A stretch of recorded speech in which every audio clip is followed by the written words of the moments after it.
Hi, and welcome to the final instalment of my three-part book review series for learners in the middle years. In this video, we will be reviewing Refugees by David Miller, which was published in 2005 by Hachette Australia. Refugees is a wonderfully clever picture book that encapsulates the arduous journey that refugees face through the lives of two ducks. Throughout the book, the ducks must overcome the destruction of their home and set off in search of a new one.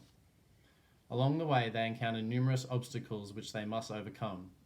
These include swimming through vicious waves, escaping grumpy seagulls, sleeping in abandoned boats and fairgrounds, being shot at by hunting parties, and being forced into dark boxes and cages by dogs. Although encountering all these challenges, the ducks finally find a brand new swamp to call their home, displaying the values of resilience, determination, and perseverance. This book is a great resource to use to help students understand how authors can use imagery to enhance a story.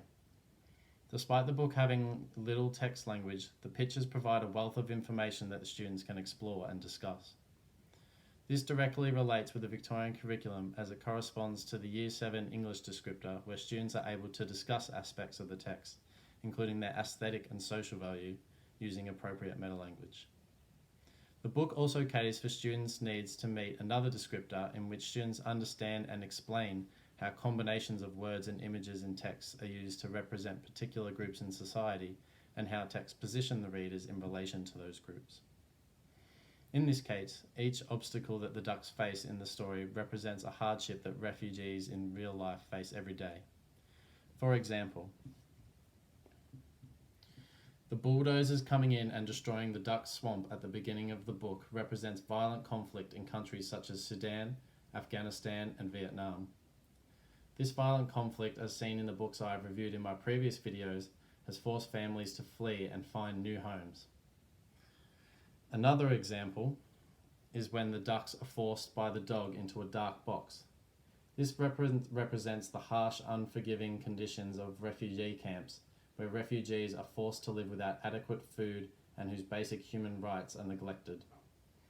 An activity which involves a deep understanding of learning involves the students discussing the hardships the ducks face and how this in turn relates to the sufferings of refugees in real life.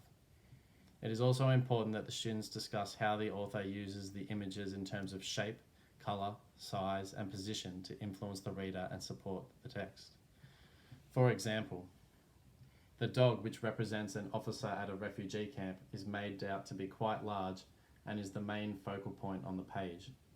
The author has done this so the reader knows that the dog is imposing and is not to be crossed.